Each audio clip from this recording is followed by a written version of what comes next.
Have you ever wished you could just hit a delete button on a part of your online history? An old embarrassing post, or maybe a news article you'd just rather leave behind? Well, today we're going to dive into a pretty powerful concept that tries to do just that: the right to be forgotten. Seriously, take a second and think about it. If you were to Google your own name right now, what would pop up? Whatever you find, that's your digital footprint. It's kind of like a permanent record that's out there for pretty much anyone to see. But what if that record wasn't so permanent? What if you had the power to ask for certain links, certain pieces of your past, to just be removed from search results?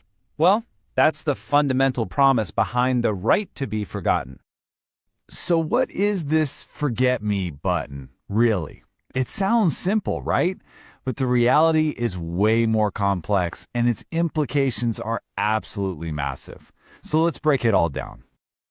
Okay, so officially, the right to be forgotten, or RTBF for short, is a privacy right that was established under Europe's big data law, the GDPR. It gives people like you and me the ability to request that companies erase our personal data, especially when that information is, no longer relevant, or accurate, or needed for its original purpose.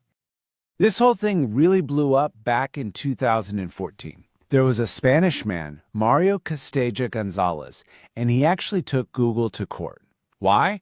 Because search results for his name kept linking to a decade-old newspaper notice about a debt he had, a debt that had been settled a long time ago. And guess what? The EU's top court sided with him. They ruled that search engines have to consider delisting outdated or irrelevant information. And just like that, the game was completely changed. So, that's the legal theory. But how does this actually play out in the real world? Let's take a look at how it's being used by real people to tackle some very real problems. Imagine a professional. Maybe years ago they went through a bankruptcy, but they've totally recovered since then. But an old news report about it keeps showing up whenever someone Googles their name, and it's damaging their career now. Well, they can use the right to be forgotten to argue that this old info just isn't relevant anymore, and it's actually causing them harm. Or think about this scenario. Someone finds old photos of themselves on a social media site, photos they never ever gave permission to be uploaded in the first place. The right to be forgotten gives them the power to request that content be taken down, giving them back some control over their own image. And maybe the most powerful example is this idea of a digital second chance. Think about an ex-convict who's done their time. Old news articles about their crime could make it impossible for them to get a job and rebuild their life. They can petition to have those links removed, arguing for the right to truly move on from their past. But, and this is a really big but, this right is not a magic eraser. It is not an absolute power to just rewrite your entire digital history. There are some very, very important limits. Every single request boils down to this fundamental balancing act. On one side, you've got an individual's right to privacy, but on the other side of the scale, you have the public's right to access information and, of course, the principle of freedom of expression. So, when do these requests get denied? Well, it often comes down to the public interest. If the data is about a public figure, like a politician or a celebrity, or if it's super important for historical research, or if there's a legal reason to keep it, then the public's right to know is almost always going to win out over one person's right to be forgotten.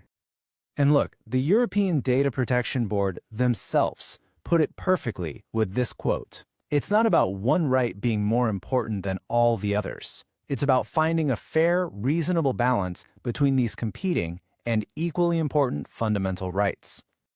So just how big of a deal is this, really? Let's look at some of the numbers to get a sense of the sheer scale of the right to be forgotten in practice. Get this, since 2014, Google alone has gotten over 1.4 million requests to delist information. That is a staggering number of people who are actively trying to manage their digital pasts. So what happens to all those requests? Well, this is where that balancing act we talked about becomes crystal clear. Just under half, 47%, are granted, which means the majority, 53%, are actually rejected. And usually that's because the information is considered to be in the public interest. And while this all started as a European thing, it's quickly going global.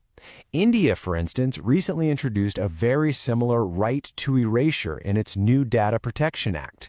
It's a sign of a worldwide trend toward giving people more control over their own personal data. So, after looking at the law, the real-world cases, and all that data, what's the bottom line here? What's the key takeaway? It's this. The right to be forgotten is an incredibly important tool for protecting our privacy, but it is not a magic eraser. It's so crucial to remember that it doesn't actually delete the original information. It just puts up a wall, making it harder to find through a search engine. I want to leave you with this thought from Justice B.N. Sri Krishna, who was a key figure in shaping India's data privacy laws. He said, "The right to be forgotten is about creating a second chance, but not rewriting history." And that right there is really the heart of the matter. It's about balancing our past with our future in a world that, for better or for worse, never forgets.